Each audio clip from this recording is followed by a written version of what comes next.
Good morning, you're watching World News and I'm your host, Klaudia Czerwińska. Late Wednesday evening, Russia launched airstrikes on the town of Dobropillia in Ukraine's Donetsk region. At least 2 people were confirmed to have been killed by the attack, with 28 others wounded. According to local reports, Russia launched a 500-kilogram guided aerial bomb at a busy commercial district in the city, damaging 54 retail outlets, 304 apartments and 13 residential buildings and 8 vehicles. Local authorities say the attack took place during peak hours when many civilians were at the shopping center. Emergency services continue working on the site of the attack, looking for victims and tending to the wounded. The strike was condemned by President Volodymyr Zelensky, who called it an example of, quote, horrendous, dumb Russian terror lacking any military logic. Ukrainian drones were launched at multiple Russian regions overnight Wednesday. Moscow and St. Petersburg were reportedly among the targets of the strikes. Russian media and officials have reported that 3 drones aimed at Moscow were shot down overnight. The main airport in St. Petersburg, Russia's second largest city, suspended its operations in the early morning hours on Thursday, presumably because of the drone activity. The drones launched by Kyiv also targeted areas closer to the front line. For now, several people are reported to have been injured. Donald Trump's ultimatum imposed on his Russian counterpart Vladimir Putin has given Moscow 50 days to reach a peaceful solution in Ukraine or face the consequences, massive tariffs on countries that buy oil from Russia. In an exclusive interview with TVP World, former U.S. Ambassador to Poland Daniel Fried shared his views on the claim that Trump's 50-day long deadline could give Moscow the time it needs to wear Ukraine down. I've heard that theory, but I don't entirely share it. It's critical that the arms for Ukraine move now and that they move steadily. With those kinds of arms, more Patriots, other kinds of weapons, Ukraine can hold off the Russians, as they have been doing. Russia will try to use whatever it can to succeed, but a 50-day pause in the imposition of sanctions is not going to make or break the battlefield. The fact is, the U.S. sanctions are not fully prepared. We do have options. We, the West, we, the United States, do have options to put more economic pressure on Russia, but these need to be refined. Hopefully, within 50 days, we'll be there. And if the Russians are still playing their rather arrogant game, we will impose them. And so the combination of a steady and secured, guaranteed supply of weapons for Ukraine, plus additional economic pressure on Russia, can make the difference and force Putin to negotiate seriously. EU anti-crime agencies Europol and Eurojust announced they dismantled a pro-Russian cybercrime network responsible for attacks on critical infrastructure in Europe. The network, known as No-Name 057, was dismantled after authorities conducted 24 raids in 12 countries between July 14th and 17th. European authorities allege that the hacking group carried out 73 DOS attacks per day, at first targeting Ukraine and later shifting focus to Kyiv's allies in the EU and NATO. The investigation led to 2 other arrests, one in France and other one in Spain. Authorities also issued 7 arrest warrants targeting 6 individuals in Russia, including 2 who have been identified as central figures in the criminal network. The group had over 100 computers at its disposal, which have been taken offline by EU authorities along with the group's central server infrastructure. President Volodymyr Zelensky has spoken about the Ukrainian government reshuffle during his Wednesday evening address. He said the move is part of a broader effort to reform the management of the defense sector and ensure greater domestic arms production. The formal procedures to update our government have begun. The Parliament has supported the resignation of the Prime Minister. This morning, we held a focused meeting with Denis Shimal on defence matters, together with Rustem Umarov and Herman Smetanin. We agreed on new approaches to managing the defence sector. The Ministry of Defence will have greater influence over arms production, and there must be more Ukrainian-made weapons, more for our soldiers on the front lines. In addition, the Ministry of Defence will conduct an audit of all our agreements with our partners, both deliveries under aid programmes and investments in our domestic arms industry. We are accelerating everything as much as possible. Today I signed the documents nominating Denis Shimal as Ukraine's new Minister of Defence. An administrative court in Riga has ruled that the Latvian media controller acted illegally when taking away TV Rain's broadcasting license. In December of 2022, the Latvian media controller cancelled the license after TV Rain, an independent Russian language channel, broadcast maps showing Crimea as part of Russia and called the Russian army our soldiers. According to the prestigious, the decision of the National Council of Electronic Media was issued illegally. TV Rain was abruptly banned in Russia in March 2022, when Russian authorities claimed the station inaccurately reported the Russian invasion of Ukraine. The station then moved to neighboring Latvia. According to the Latvian court, maps portraying Crimea as part of Russia were not used in a geopolitical context and cannot be considered as evidence of the outlet's wrongdoing. Moreover, the court in Riga pointed out that just before the license was taken away, TV Rain made significant steps to provide a Latvian language version of its broadcasts. The European Union is still wrangling over its 18th package of sanctions against Russia, which has so far been blocked by Slovakia. Our correspondent Alex Cadier has been following this for us and has more.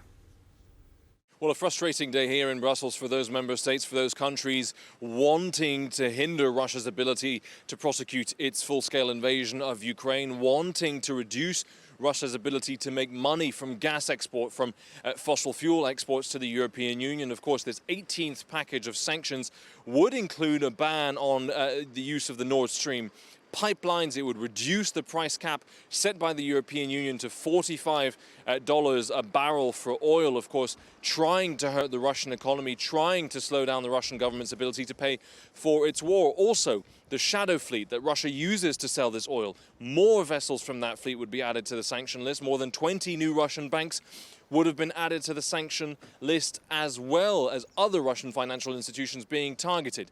26 countries in the European Union supporting, one blocking. Robert Fico, the Slovak Prime Minister, saying he now wants his country to be exempted from the phase-out of the ban on Russian fossil fuels, and he wants to be able to honor the contract his country has with Gazprom, the energy giant from Russia, until 2034. Now, Kaja Kallas, the EU's top diplomat, said this is moving the goalposts. She said that the Commission had given the concessions that Slovakia had asked for, had negotiated in good faith.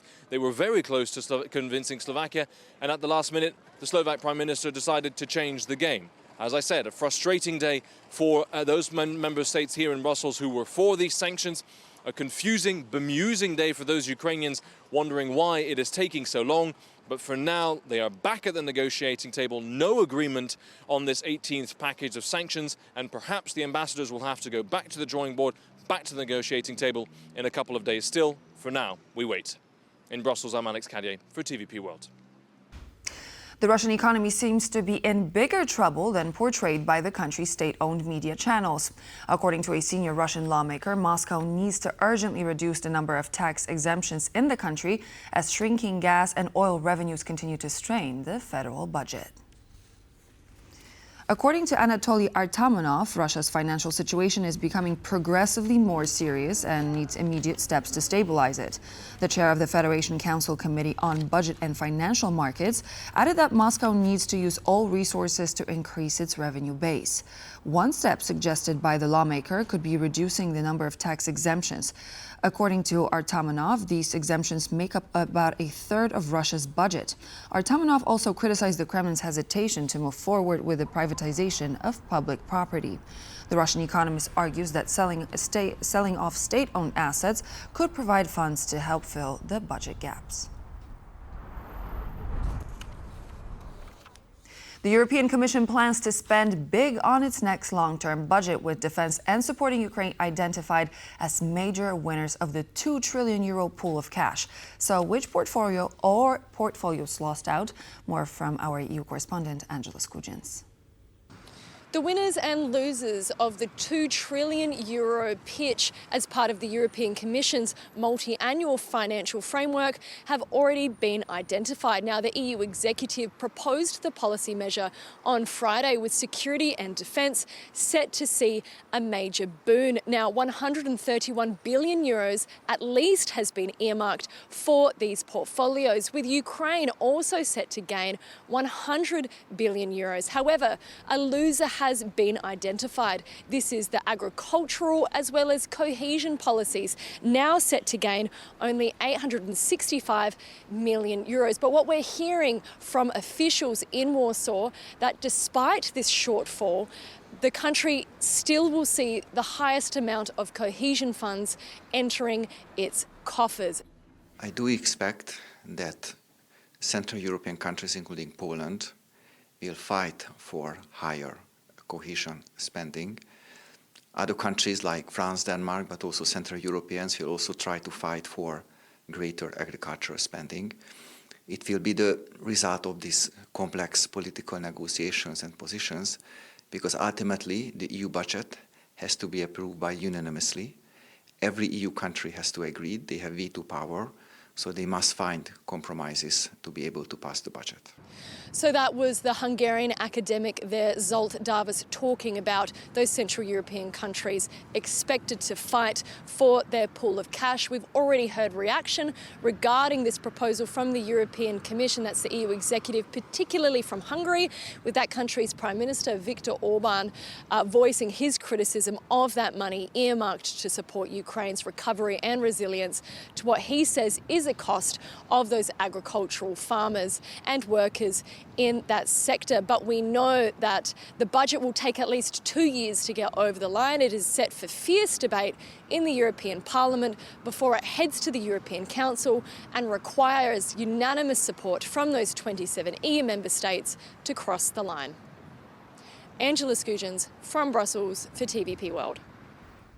Politics and football are mixing ahead of a crucial tie for Polish club Legia Warszawa. The team is in Kazakhstan as it aims to qualify for the UEFA Europa League, the second tier of European club football.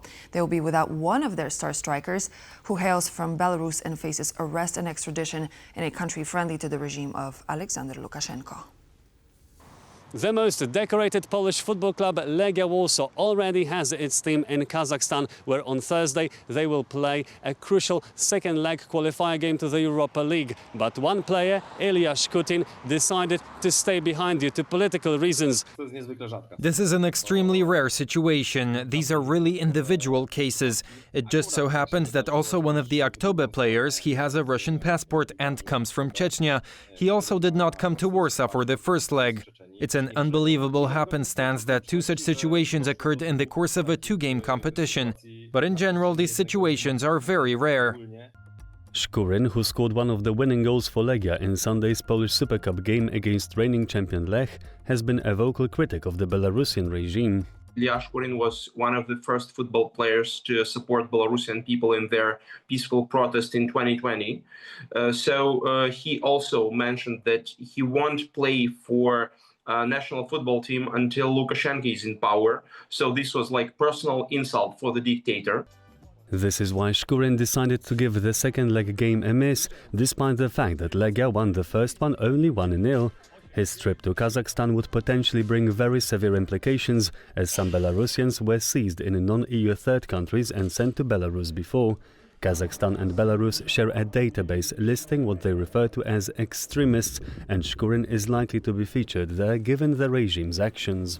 They started to make any different attempts to bring him home to Belarus. They also were threatening him to sending him to the military, because in Belarus there is still conscription, so he would be sent into the Lukashenko military, because it's quite a popular mean of making different, for example, football players more loyal for the regime. Whether Ilya Shkutin's absence will in any way hamper Legia's European campaign, we'll see on Thursday. For TVP World from the Legia Warsaw Stadium, I'm Piotr Miszczuk. And so this would be all the latest news for now. Thank you so much for joining. Coming up next is Benjamin Lee with an interview. I'm Klaudia Czerwińska. Thank you so much for joining, and we'll see you in a moment.